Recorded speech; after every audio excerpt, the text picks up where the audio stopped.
Hello, everyone. We'll begin the panel shortly. We'll give everybody time to enter the Zoom rooms and hop from their previous meeting into this one.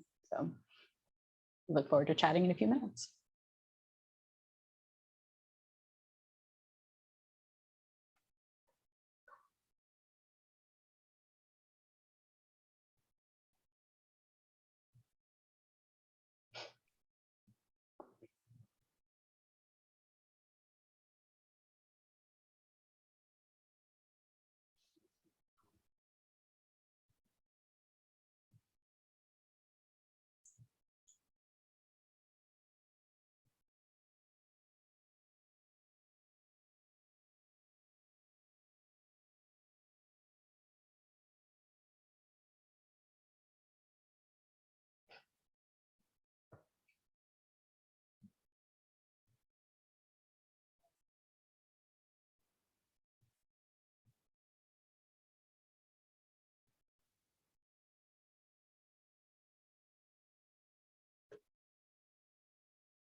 Great, so as everyone's starting to filter in, maybe start with a little bit of a housekeeping item.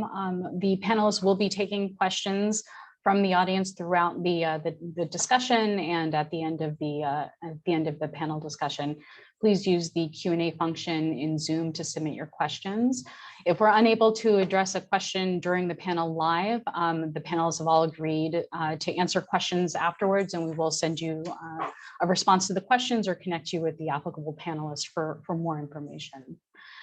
So with that, let's go ahead and get started. I'm Lisa Placanica. I'm the Senior Managing Director for the Center for Technology Licensing at Weill Cornell Medicine, part of Weill Cornell Medicine Enterprise Innovation. And we're here today to bring you our second special panel of 2022.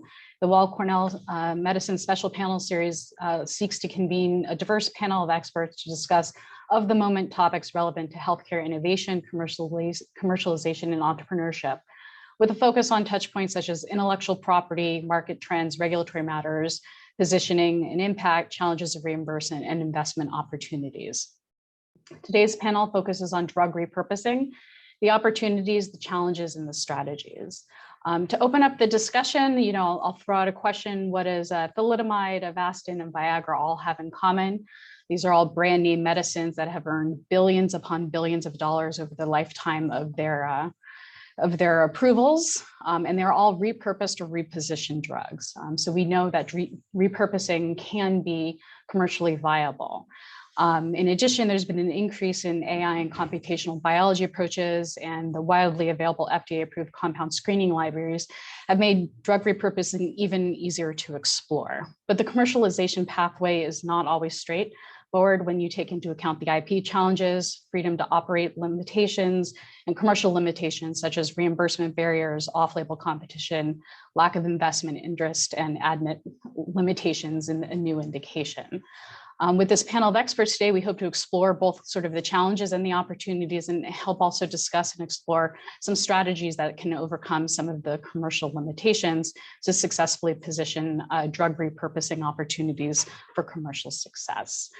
Today's panel will be a slightly different format. Each panelist has a few slides to share on their area of expertise, and then we'll reconvene the panel for a group discussion. Each panelist is going to introduce themselves at the start of their discussion. I'd like to start with Bruce Bloom from Healx. Thanks, Lisa. So I'm pleased to be here. If you want to skip to the next slide, I'll just give you a quick background on me. I have more than 2 decades of drug repurposing experience, both nonprofit and for-profit. I'm the founder of Cures Within Reach and was there for almost 17 years. I'm currently the Chief Collaboration Officer at Healx, a biotech in the UK that uses artificial intelligence to predict what drugs might be redeveloped for rare diseases. And I've sit on a number of nonprofit and for-profit boards, all involved with drug development, drug repurposing. I'm even an investor in a couple of companies, and I've worked with the FDA and the NIH quite a bit. So if you go to the next slide, I'm going to just give you over the next 5-6 minutes sort of a whirlwind about drug repurposing, just an overview to set things up for Eyal and Valentyna for their presentations. So as we talk about drug repurposing, there's lots of words that people use, and they use drug repurposing in many ways. For me, I say repurposing is taking a drug that's approved for human use and finding a new indication. I call repositioning taking a shelved compound or a compound that's not yet approved for anything and finding a new use for it. I call that repositioning. There's also rescue and other kinds of words, but they all basically are talking about the same kind of thing. Drug repurposing has gone on for as long as there's been drugs or molecules, but in the vernacular, it goes back to about 2005 when the first published paper that you can find in PubMed uses the words drug and repurposing at the same time, but it's exploded since then, and many of the drugs that get approved these days are repurposed for a new indication.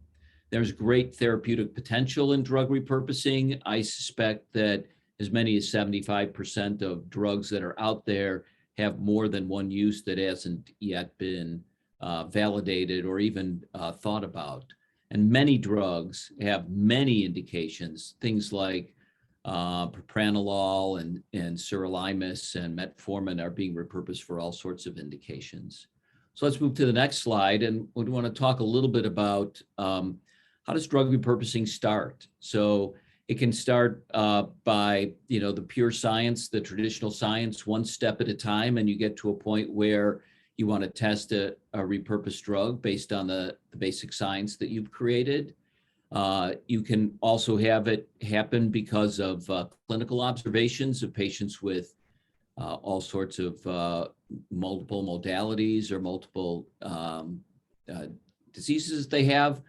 As Lisa mentioned at the beginning, there's all sorts of new artificial intelligence and machine learning methods that are being used to predict it. There's high throughput screening that many organizations are using. Lots of ways to think about how you might initiate drug repurposing. When you think about that, I think for the most part, from academic repurposing, I think the principal investigator is pivotal, because it's important to find out when I work with a PI, what's the PI's motivation? Is he or she interested in just getting stuff to patients as quickly as possible, solving an unmet medical need, starting a company, making money, getting things commercialized, passing it off and getting on to the next thing? All of those are critical in figuring out how we might work together and where a particular drug repurposing is going. We also we look a lot at what is the repurposed asset? Has it been repurposed before? How long has it been out in the marketplace? Is it easy to produce? What are the side effect profiles? There are a lot of differences in how something might reach patients or not reach patients based on what the repurposed asset is. There's even repurposing that happens where you realize there's a class of drugs you could repurpose, and you might, if you're interested in commercialization, you might look and see, is there a drug in that class that's approved, for example, only in Japan, that might be repurposed into the US, where it would then be the first time that drug was approved by the FDA, and you might get some exclusivity, even though you're repurposing a drug that might have existed for 10, 20, 50 years. We also think about the disease indication. I certainly do, whether I have my not-for-profit or my for-profit hat. How many patients are there? What else is out in the market? Is this a drug that'll be inexpensive or expensive when it gets repurposed? Are patients likely to take it? Do you need to change the dosage or the delivery form for a particular disease because of the patient population? So all things that we think about as we're starting to ramp up understanding about a particular drug repurposing opportunity. So if we go to the next slide, we also think about whether, is this just a patient-focused situation? And later on during the questions, I'll give you a couple of examples of things that were just designed to make an impact in patients versus a commercial focus where, this has to make money, otherwise nobody's going to move forward with it. And for commercial repurposing, there aren't as many great incentives as we wish there were. And I have been pushing for the last couple of decades to create new incentives around repurposing to give companies or academic institutions more of a chance to get something all the way to market and still recoup their investment around that. Which leads us to think about funding. So lots of drug repurposing that starts at academia starts with funds that are gathered from someplace else. So an NIH or other kind of grant or some startup money that somebody has.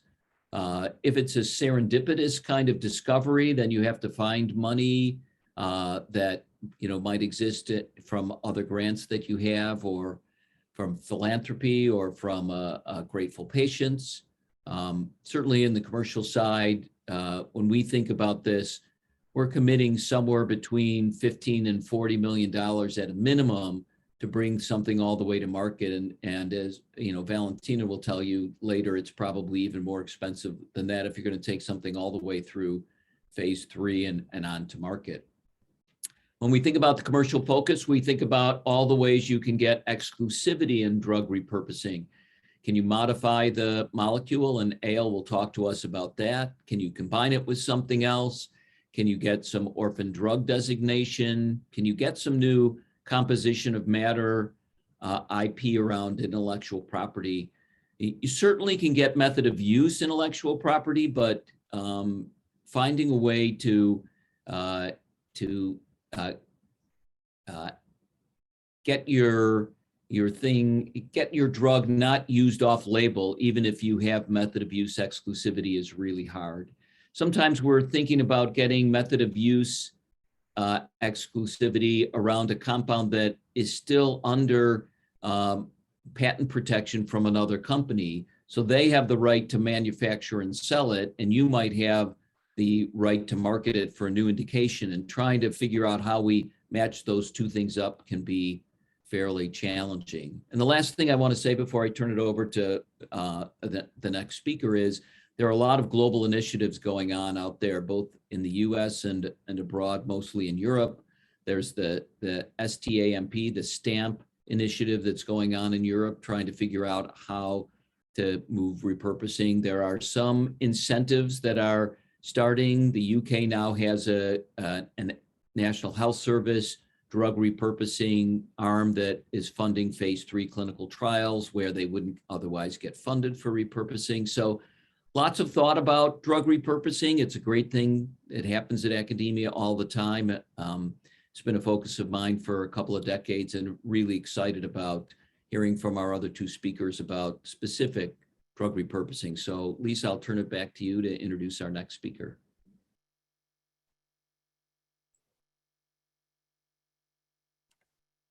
I guess that's my turn. All right. So thank you, Bruce. I always learn things from Bruce.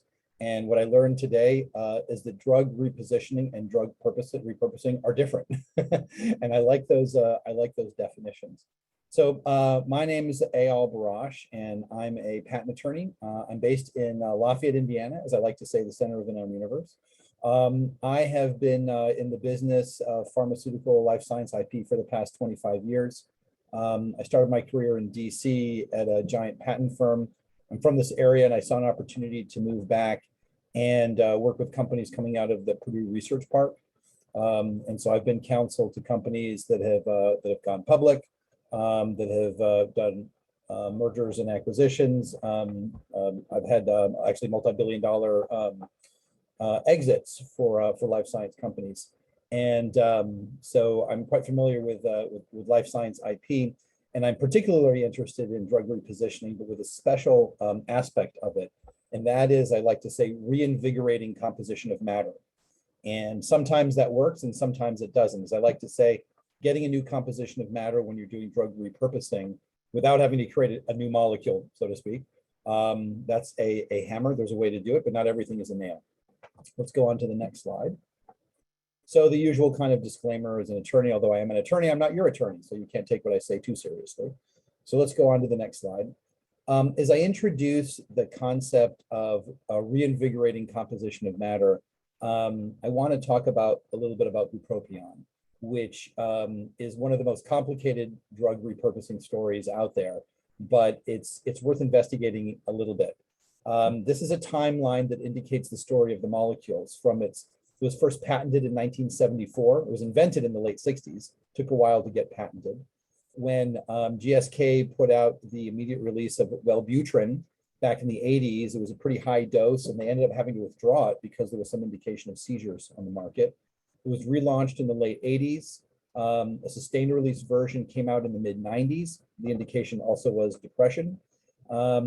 Zyban came out in the late 90s for smoking cessation at a smaller dose. It's been discontinued. The extended release version was launched a few years later.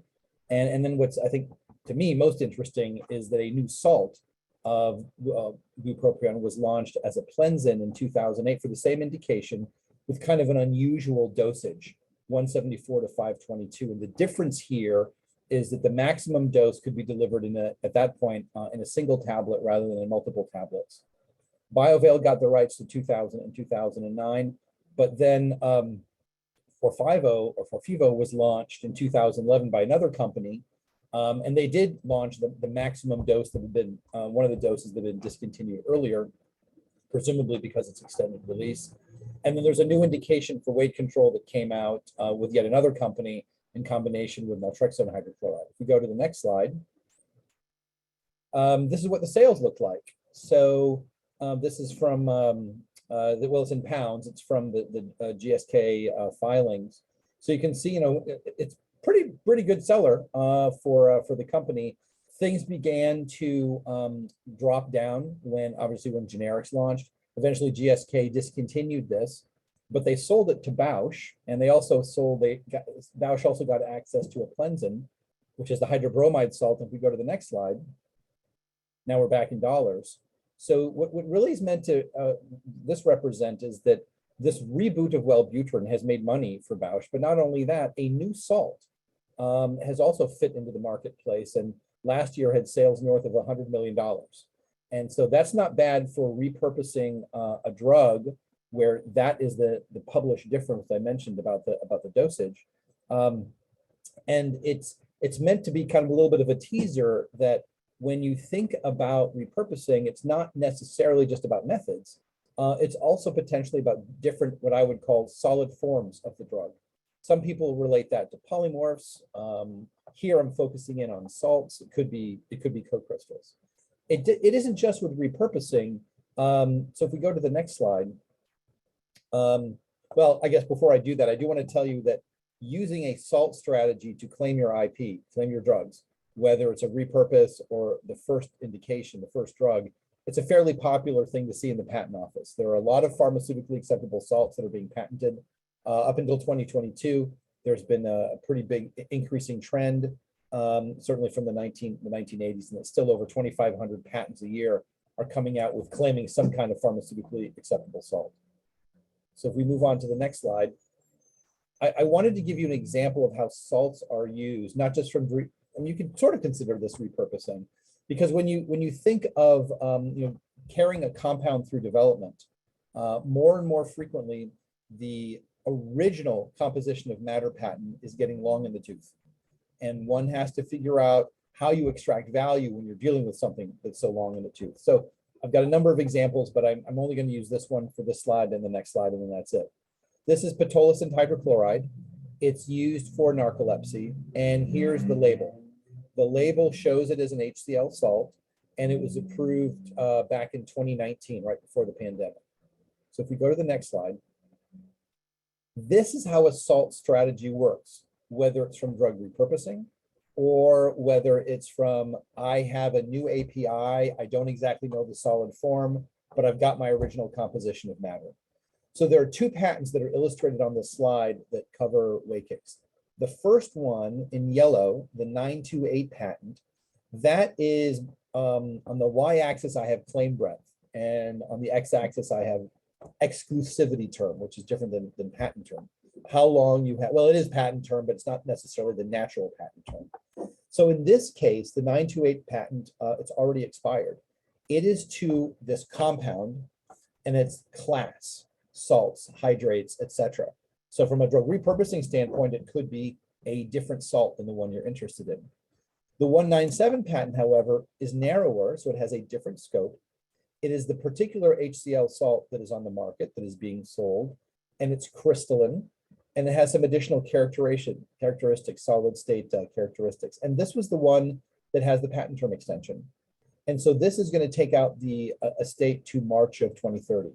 So whether it's repurposed or not, if you have the right hammer and the right nail, a salt strategy, and there was already a question that I saw that was in the questions about, can you get new composition of matter?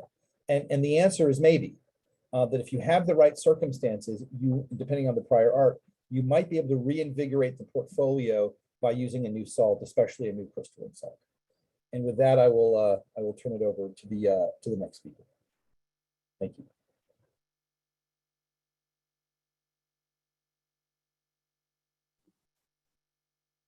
Thank you, Eyal. Hi, everyone. Thank you so much for having me. I'm really excited to be here with Bruce and Eyal.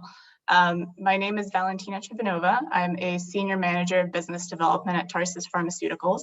And we have what Bruce might call a reposition drug that we've actually been able to innovate on, and that I'll be telling you about shortly. So my academic background is in biochemistry.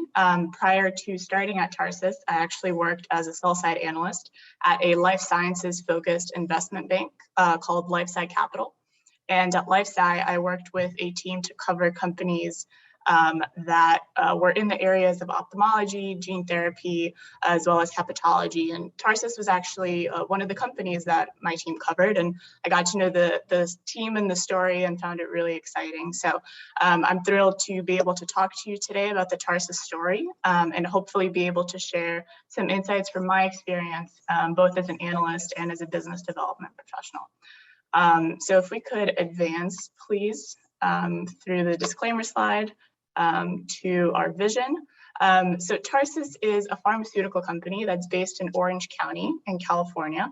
And we are focused on finding innovative solutions for large diseases with high unmet needs. Our vision at Tarsus is to become a leading eye care pharmaceutical company by bringing impactful therapeutics to patients in need. Tarsus was established in 2016 by Dr. Bobby Azamian and Dr. Michael Ackerman, who shared a vision to identify a novel treatment for Demodex blepharitis, which is a really prevalent eyelid margin disease that has no FDA-approved treatment and impacts about 25 million Americans. If we could advance to the next slide, please. So Demodex blepharitis, it's caused by an infestation of these Demodex mites, which are actually a really common ectoparasite that's found on humans.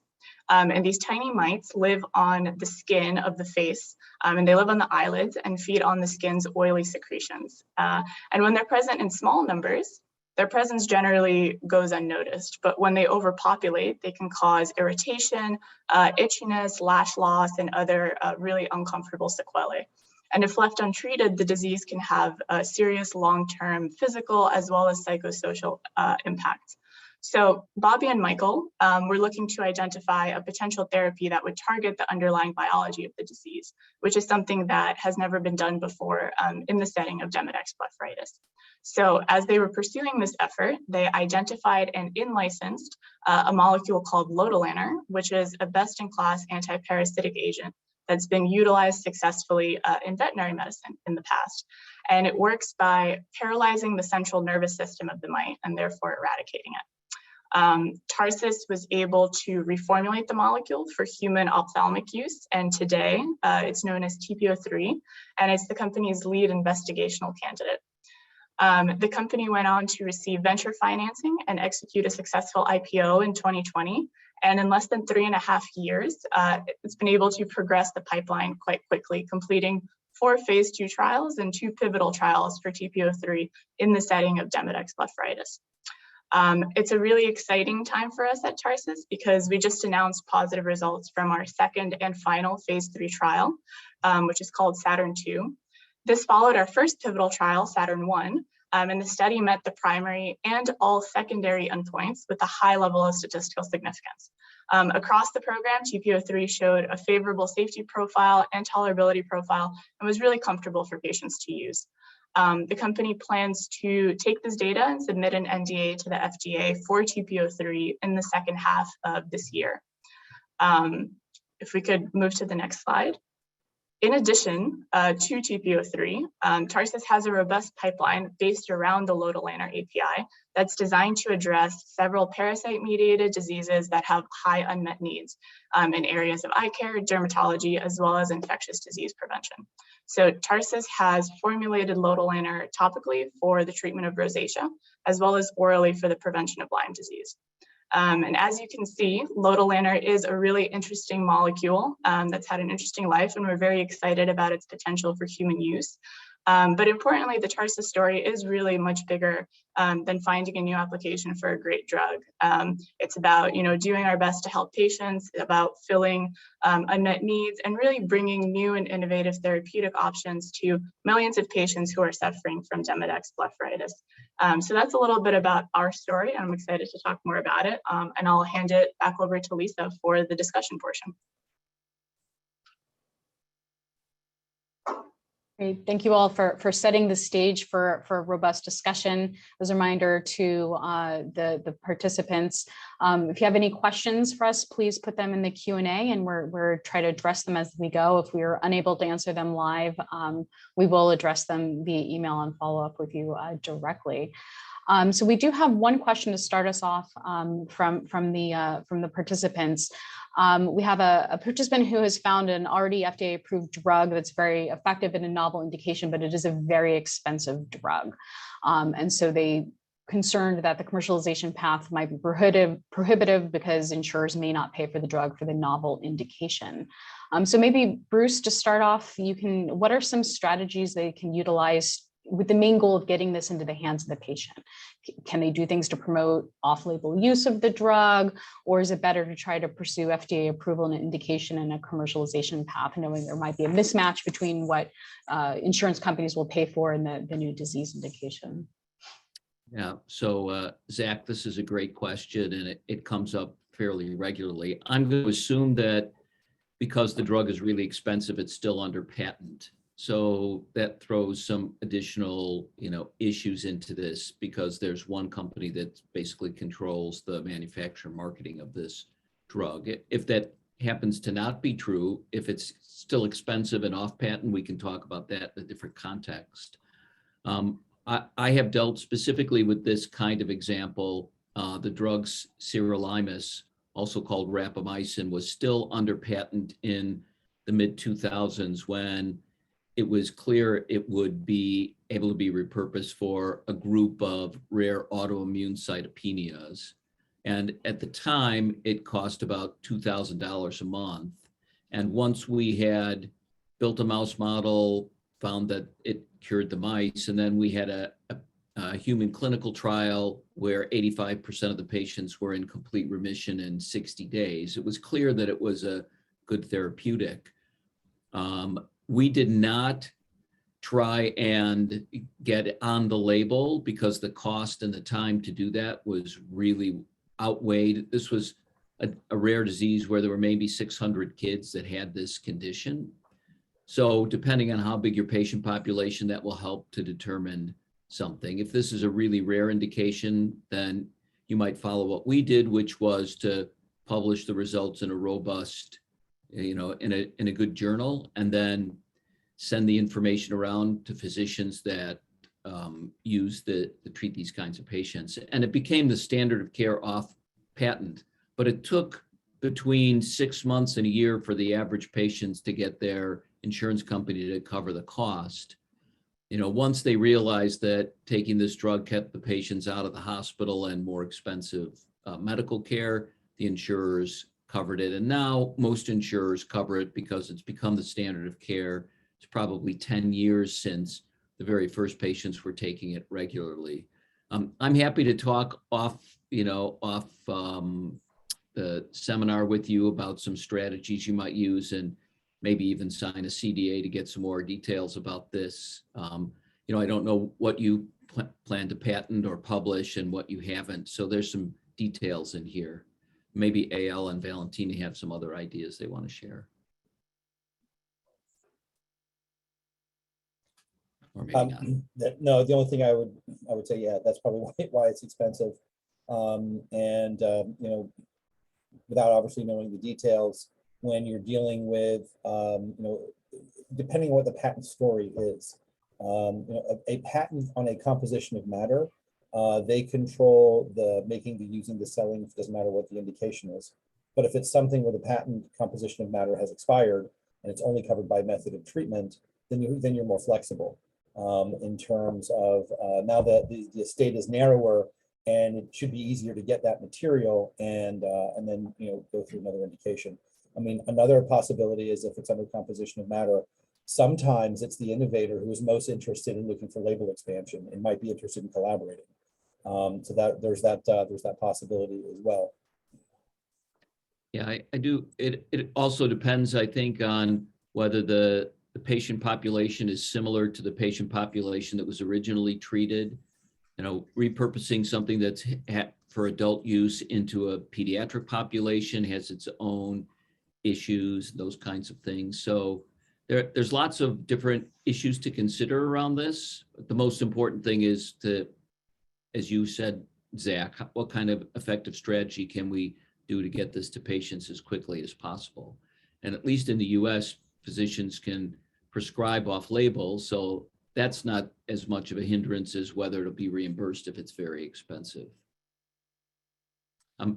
Lisa, I know there's probably other questions, but yeah. One other thing, I don't know if those of you watching this webinar remember, but recently there's a Horizon drug called Horizon Therapeutics drug called Ravicti that is very expensive. And there are several rare diseases where it looks like it could have therapeutic value. And it was really challenging for Horizon to figure out how to support the patient group around even getting the drug for a clinical trial in this new disease based on the original toxicology and other kinds of stuff. So there are some things you need to think about when you repurpose into a new patient population that can create some potential issues that are difficult to overcome. And kind of picking up a